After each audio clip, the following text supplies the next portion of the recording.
If you think every iced coffee is your perfect summer refreshment, I'm about to reveal some drinks that aren't just emptying your wallet but are also wreaking havoc on your health. Some of these iced coffee drinks pack more sugar and calories than an entire meal. Today I'm going to tell you exactly which ones to avoid, and which ones are actually worth your money. I've spent the last 3 years testing every popular iced coffee from major chains, and what I discovered will completely change how you order your next drink. Let me start by saying that I absolutely love iced coffee. There's something about that cold, caffeinated goodness on a hot day that just hits different. But here's the problem. Most people walk into their favorite coffee shop, see an appealing menu item, and order it without having any idea what they're actually consuming. I used to do the same thing until I started looking at the nutritional information, and let me tell you, it was a complete eye-opener. The coffee industry has masterfully created drinks that are designed to be addictive, combining caffeine with massive amounts of sugar to keep you coming back day after day. These drinks are marketed as coffee, but in reality, many of them are closer to desserts than beverages. 1. The first drink you need to avoid at all costs is the Starbucks Venti iced white chocolate mocha with whole milk and whipped cream. This thing is an absolute monster. We're talking about 520 calories in a single drink. That's more than a Big Mac from McDonald's. But it gets worse. This drink contains 67 grams of sugar. To put that in perspective, the American Heart Association recommends that men consume no more than 36 grams of added sugar per day, and women should stay under 25 grams. This single drink has almost double the recommended daily amount for men and nearly triple for women. The white chocolate sauce is the main culprit here. It's basically pure sugar mixed with some cocoa butter and artificial flavoring. When you combine that with the milk and whipped cream, you're creating a sugar bomb that will spike your blood sugar levels faster than you can say diabetes. The worst part is that this drink doesn't even keep you full. Because it's liquid, your body processes it quickly, and within an hour or two, you'll be hungry again, probably craving more sugar. It's a vicious cycle that's designed to keep you coming back for more. If you're someone who orders this drink regularly, you could easily be consuming an extra 3,500 calories per week just from this one beverage choice, which translates to gaining a pound every single week. Over the course of a year, that's 52 pounds of weight gain just from your morning coffee habit. Think about that for a second. Many people wonder why they can't lose weight, even though they're eating healthy, but they completely overlook the liquid calories they're consuming. These drinks are sneaky because they don't feel like you're eating something substantial, but your body still has to deal with all those calories and all that sugar. The white chocolate mocha also contains a significant amount of saturated fat from the whole milk and whipped cream, which can contribute to heart disease when consumed regularly. What really frustrates me about this drink is that Starbucks markets it as a coffee beverage, but coffee is actually a minor ingredient. The dominant flavors are sugar and white chocolate, with just a hint of coffee in the background. Tot 2: The second drink to avoid is the Dunkin large frozen coffee with cream. Now, I know Dunkin is beloved by millions of people, and their regular iced coffee is actually pretty reasonable, but their frozen coffee is a completely different story. A large frozen coffee with cream contains 990 calories. Let me repeat that, 990 calories. That's half of what most people should be eating in an entire day. This drink has 141 grams of sugar, which is absolutely insane. That's the equivalent of eating 35 sugar cubes. The problem with frozen coffee drinks is that they're essentially coffee-flavored milkshakes. Dunkin uses a coffee concentrate, then blends it with a sweetened base that's loaded with sugar, adds cream on top, and the result is a drink that tastes amazing but is nutritionally disastrous. What makes this even worse is that people often pair this with a donut or a breakfast sandwich, not realizing they've just consumed more than 1,500 calories before 10 a.m. The high sugar content also means you'll experience a massive energy crash a few hours later, leaving you tired, irritable, and craving even more sugar to get back up. This drink is basically setting you up for failure for the rest of the day. The caffeine content isn't even that high compared to a regular coffee, so you're getting all the calories and sugar without the sustained energy boost you're probably looking for. I've talked to nutritionists about drinks like this, and they all say the same thing. These frozen coffee beverages are one of the worst things you can consume if you're trying to maintain a healthy weight or improve your metabolic health.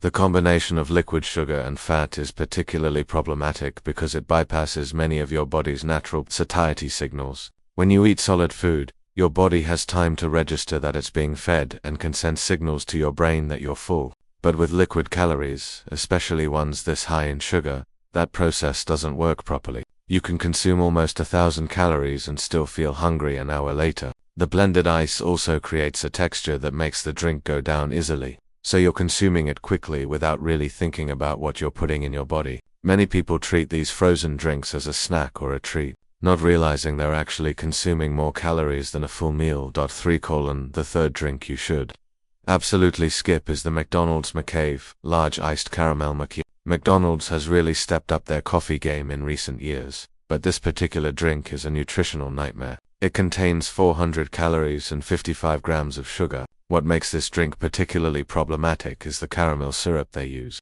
It's not real caramel made from cooking sugar. It's a mixture of high fructose corn syrup, artificial flavors, and coloring agents. High fructose corn syrup has been linked to numerous health problems including obesity, type 2 diabetes, and fatty liver disease. Your body metabolizes it differently than regular sugar, and it doesn't trigger the same satiety signals, meaning you can consume huge amounts without feeling full. The drink also contains whole milk, which adds extra saturated fat to the equation. Now, I'm not saying milk is bad, but when you're already consuming 55 grams of sugar, adding full-fat milk just makes the situation worse. McDonald's also has a tendency to make their drinks inconsistent. Some locations add more syrup than others, which means you might be getting even more sugar than the official nutritional information suggests. Another issue with this drink is that it's deceptively small. A large might sound like a lot, but because of the ice and the way they prepare it, you're actually getting less beverage than you think, which makes the calorie density even worse. The sweetness of this drink is also overwhelming. If you pay attention while drinking it, you'll notice that it's almost sickeningly sweet, to the point where it coats your mouth and teeth with a sugary film. This isn't what coffee should taste like. Coffee has complex, nuanced flavors that include bitterness, acidity, and natural sweetness from the beans themselves. But when you add this much caramel syrup, you're completely obliterating those natural flavors and just creating a sugar delivery system. The macchiato at McDonald's bears almost no resemblance to a traditional macchiato, which is supposed to be espresso with just a small dollop of foamed milk. What they're calling a macchiato is really just a latte with caramel syrup and a caramel drizzle on top. 4. The fourth drink to avoid is the Costa Coffee Massimo Iced Caramel Latte with whole milk. Costa is huge in the UK and has locations around the world, and while they make some decent drinks, this one is problematic. The Massimo size contains 357 calories and 46 grams of sugar. What sets this apart from other drinks on this list is the artificial sweetener situation. Costa uses a combination of real sugar and artificial sweeteners in their caramel syrup, which might sound like they're trying to reduce the calorie count, but research has shown that artificial sweeteners can actually increase sugar cravings and may negatively impact your gut bacteria. Some studies suggest they might even contribute to glucose intolerance, which is ironic considering people often choose them to avoid sugar-related health issues. The drink is also made with whole milk as standard, and while you can ask for a lower fat option, most people don't. The combination of the sweeteners, the sugar, and the full-fat milk creates a drink that's unsatisfying from a satiety perspective but extremely high in calories. You're basically drinking empty calories that won't keep you full or give you sustained energy. Costa also has a reputation for making their drinks extremely sweet compared to other chains, which means you're training your palate to expect that level of sweetness in everything you drink. This is a real problem because once your taste buds adapt to these super sweet beverages, normal coffee or even naturally sweet foods like fruit start to taste bland. You end up needing more and more sweetness to feel satisfied, which creates a cycle of increasing sugar consumption. The artificial sweeteners in particular are controversial. While regulatory agencies say they're safe, there's growing evidence that they may have negative effects on metabolism and appetite regulation. Some research suggests that consuming artificial sweeteners can actually lead to weight gain over time, because they disrupt your body's ability to regulate calorie intake based on sweetness. Your brain expects calories when it tastes something sweet, and when those calories don't arrive because you've consumed artificial sweetener instead of sugar, it can lead to increased hunger and cravings later in the day. 5. The fifth and final drink to avoid is the Peet's Coffee Large Iced Mocha with whipped cream and whole milk. Peet's is known for their strong coffee, which is great, but this particular drink is overkill. It contains 490 calories and 59 grams of sugar. The chocolate sauce they use is extremely rich and sweet, which overwhelms the coffee flavor completely. What makes this drink particularly problematic is that Peet serves it in a cup that makes it look smaller than it is, so people often don't realize how much they're consuming.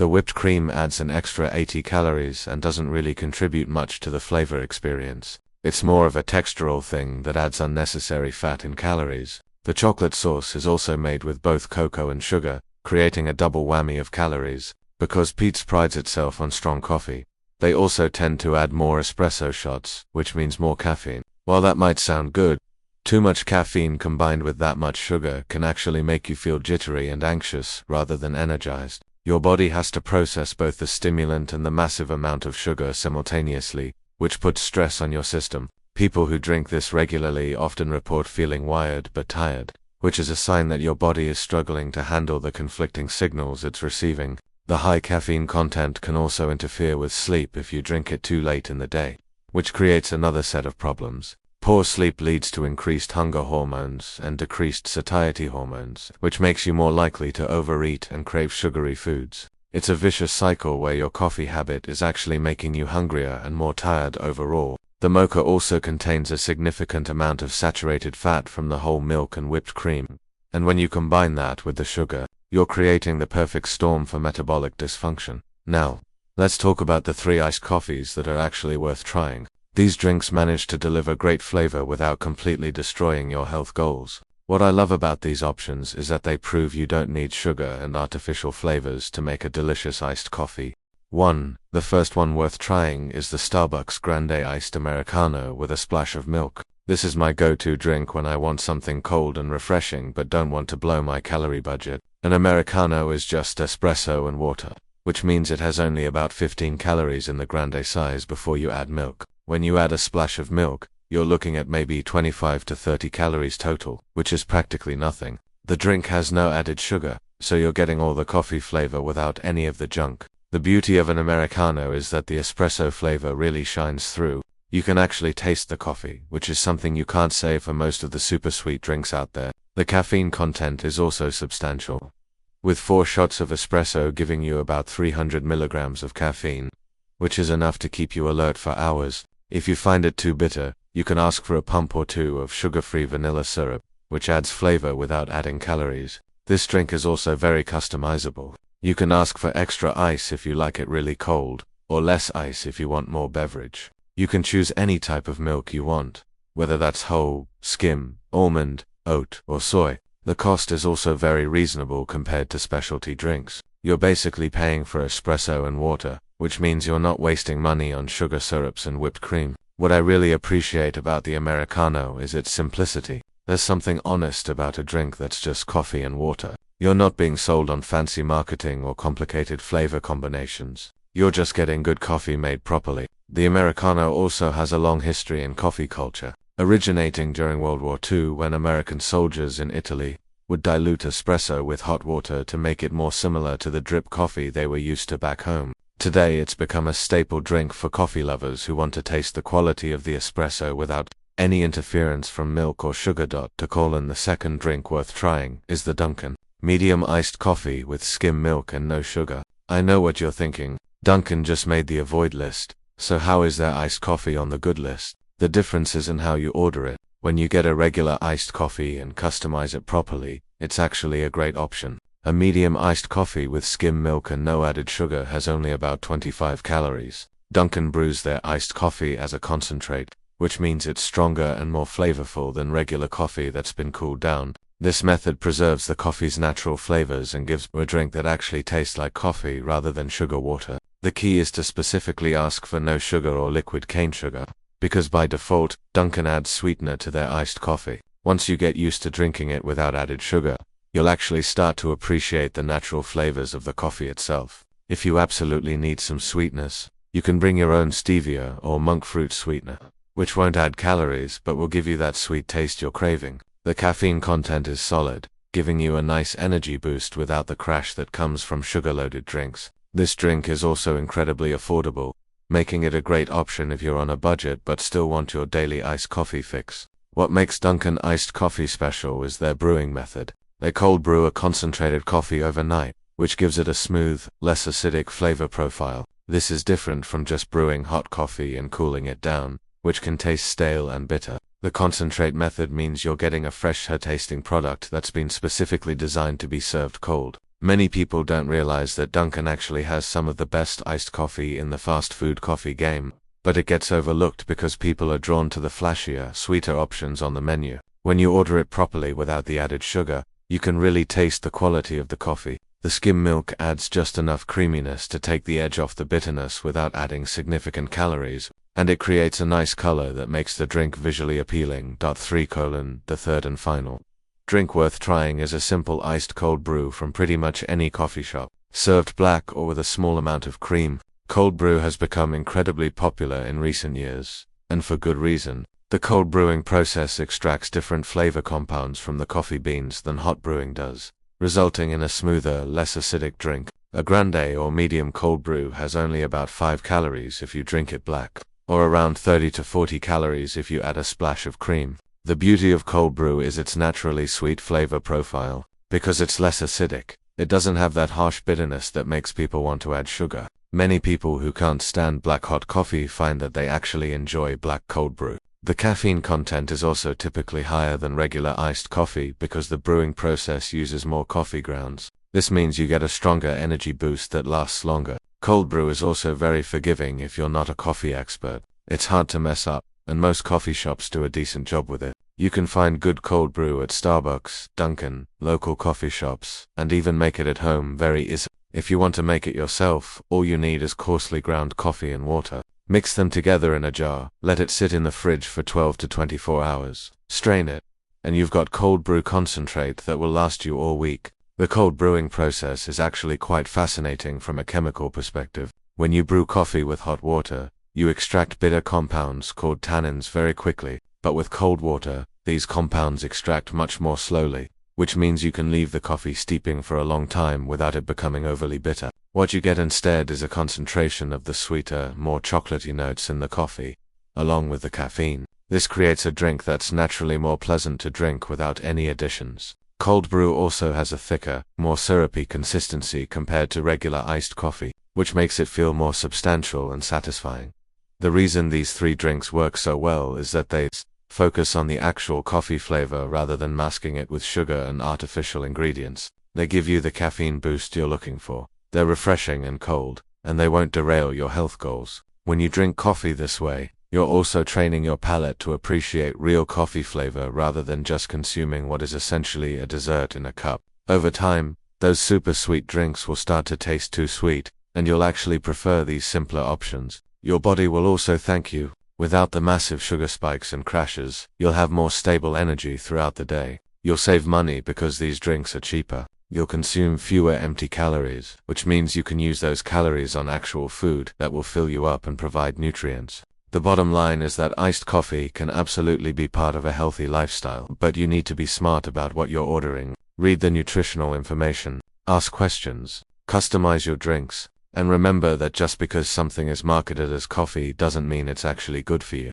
Many of these drinks are basically milkshakes with a shot of espresso, and you wouldn't drink a milkshake every day and expect to stay healthy. Treat your iced coffee the same way. If you want something sweet and indulgent, that's fine occasionally, but it shouldn't be your daily drink. Stick with the simpler options most of the time, and you'll feel better, have more energy, and save a lot of money in the process. Your future self will thank you for making these small but important changes to your coffee routine.